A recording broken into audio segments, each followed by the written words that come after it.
Hello viewers, আসসালামু আলাইকুম। কেমন আছেন সবাই? আমাদের আজকের ইফতারটা একটু বেশি পরিমাণেই আমি করেছি। তার কারণ হচ্ছে আমি ঠিক করেছি যে আজকে আমার ফুপির বাসায় আমরা ইফতার পাঠাবো। তো সেই কারণেই হচ্ছে পরিমাণে একটু বেশি করতে হয়েছে। নরমালি আমরা যা খাই আমাদের সবার বাসায় ম্যাক্সিমামই এই জিনিসগুলো কমনই থাকে। আমরা এগুলোই ইফতারে খেয়ে থাকি।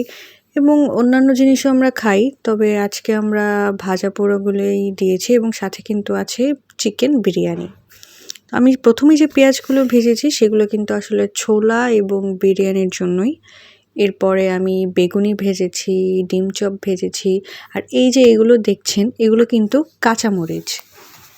কাঁচামরিচ ভাজলে কিন্তু ঝালগুলো একদমই কমে যায়। আপনারা যারা এই কাঁচামরিচ এভাবে ভেজে ট্রাই করেননি অবশ্যই ট্রাই করবেন এবং কমেন্টে এসে কিন্তু জানাবেন কেমন লেগেছে। তারপরে আমি করেছি ডালের বড়া, অর্থাৎ যেটাকে আমরা পেঁয়াজু নামে চিনি।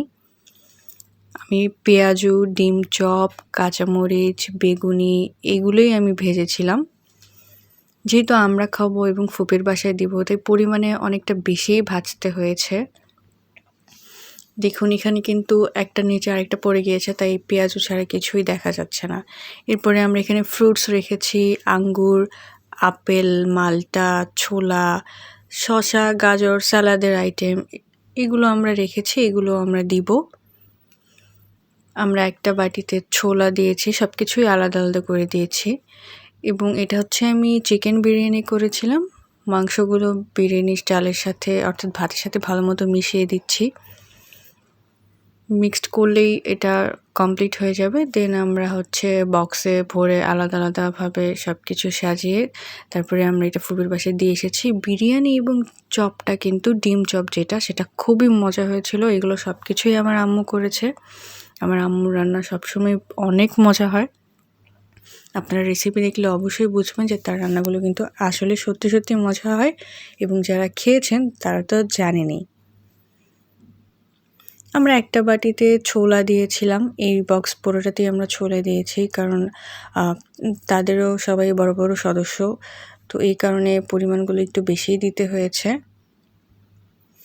আমরা একটা বক্সে ছোলা দিয়েছি, একটা বক্সে আমরা যে জিনিসগুলো ভেজেছি চপ, পেঁয়াজু, কাঁচামরিচ, বেগুনি সেগুলো দিয়েছি। আরেকটা বক্সে আমরা বিরিয়ানি দিয়েছি, আরেকটা বক্সে আমরা ফ্রুটস দিয়েছি। এইভাবে সব কিছু সাজিয়ে গুছিয়ে দেন আমরা ফুপির বাসায় আমরা এটা পৌঁছে দিয়েছিলাম। শসা এবং গাজর কিন্তু মাস্ট, কারণ হচ্ছে এত ভাজা পোড়া খাওয়ার সাথে এগুলো কিন্তু একটা সমন্বয়ের ব্যাপার আছে। সো বেশি করে এই শসা গাজর এগুলো খেতে হবে। এই বক্সটাতে আমরা পুরোটাই ভাজা পোড়া দিয়ে ভরে ফেলছিলাম। তো এইভাবে সব কিছু সাজিয়ে আমরা খুব দ্রুতই ফুপির বাসায় দিয়ে এসেছি, কারণ ইফতার টাইমটা কিন্তু খুবই অল্প সময় থাকে। সো যেয়ে পৌঁছে দিয়ে আবার নিজের বাসায় ব্যাক করা অনেকটা সময়ের ব্যাপার। তো পুরো কাজটাই আসলে খুব তাড়াহুড়ো করেই আমাদেরকে করতে হয়েছে। চপগুলোর সাইজ কিন্তু অনেক বড়, কারণ ডিম চপ ছোট হলে আসলে ভালো লাগে না।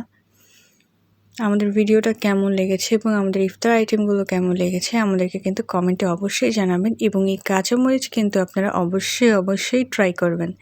So tata.